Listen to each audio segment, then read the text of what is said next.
bumitin. Hindi ako takot sa braso mo.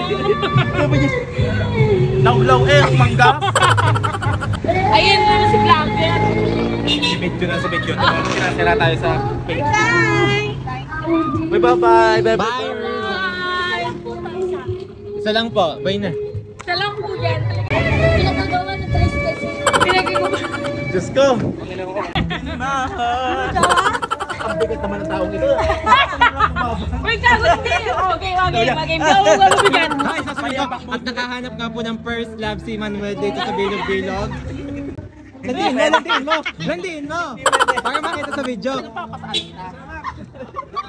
Buti na lang nagsapatos ako kung hindi nakakahiya sa forma ng babaeng ito. Nakita naman yun na tapos sasabihin niya Naggalang kaluluwa. Roy, Ate Benny, lahat ng mga video namin matagal na. Ngayon ko na-edit. Sagutin mo at baka inaiyak na. Sige po, bye. Natawag lang si Risa. Punta kami sa aming kaibigan si Hazel Labor, guys. At dahil mamimiesta kami sa kanila, ay may dala kaming mga plastic nito para magbalot. Nakikita lang po kami ni Labor kapag pestahan kasi kung wala naman pong kainan ay wala naman po kami dahilan para pumunta sa atin.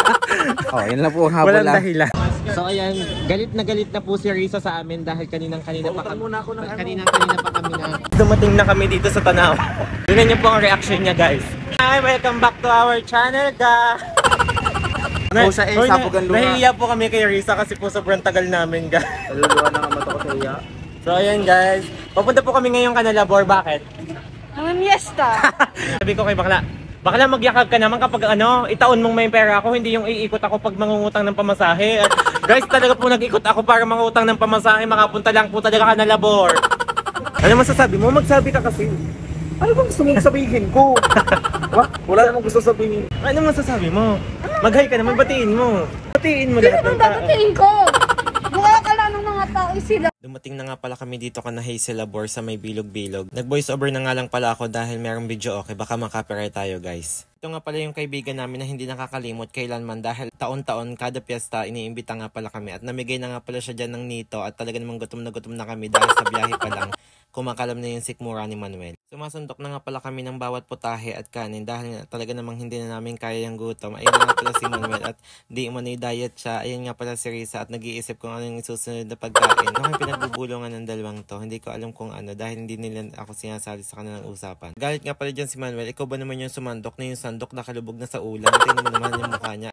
Hindi naman halatang gigil na gigil siya dahil nalubog nga yung sandok sa minudo. Yun nga pala yung favorite namin Shanghai at hindi nawawalan tuwing piyesta sa kanila kaya tuwang-tuwa talaga kami pumunta. Hindi nga pala sadyang nawawala sa amin ng kakulitan kahit kumakain kami at sabi ko nga pala sa kanya magdasal muna kami at ang sabi niya patay nakasubo na daw siya at talaga namang hindi na niya napigilan yung gutom niya. At hindi nga pala mawawala sa amin ang chismisan habang kumakain dahil yun na talaga ang aming exercise ng aming mga bunganga simula nung senior high pa lang kami. Kaya naman lahat ng teacher nagagalit sa amin dahil sobrang ingay talaga namin sa classroom. Yan nga pala yung nanay ng kaibigan namin at thank you so much nga pala sa inyong family. Talagang hindi nga nagpatinag si Manuel dahil pagkatapos niya kumain, abay humirit pa talaga kung may leche plan daw. At yun na nga agad naglabas ng leche plan si Labor at talaga namang si Bakla nagpapakuha pa talaga ng kutsara kay Risa at hindi pa talaga siya makatayo dahil sa sobrang busog niya. Ayan nga, humihirit pa siya daw kung meron pa nga daw gulaman.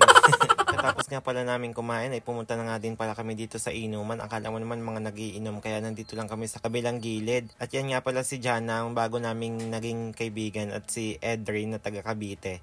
Yan nga pala guys, dahil hindi ako umiinom, kaya nilagay ko na lang sa bag yung 2 bote ng Smirnoff para naman maibigay ko sa team namin Gora Lips guys. Ayan, tuwang-tuwa nga pala ako dahil nilagay ko na sa loob ng bag. Napatagay na nga din pala si Manuel kahit ayaw niya dahil meron nga pala daw siyang mayoma kaya ayaw niya uminom. Ayan, napilitan nga pala siya uminom dahil inabot na nga pala sa kanya ni Jana.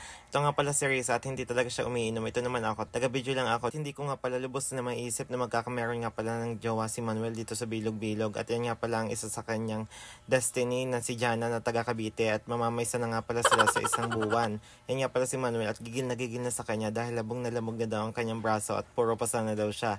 Two-straight na nga daw ang kanyang t-shirt kabibiti ni Jana. Ayan, nag-inikot na nga pala siya na parang LC dahil ayaw na nga niya magpahawak. Ayan, pilit naman siyang hinahawakan ni Jana at gigil na nga siya. Yun naman makikita niyo sa likodan at magkahawak pa din ng kamay. Nga pala si Risa at nakigamit ng perfume ko na which perfume, ang pinakamabagong perfume at murang-mura, long lasting pa siya guys.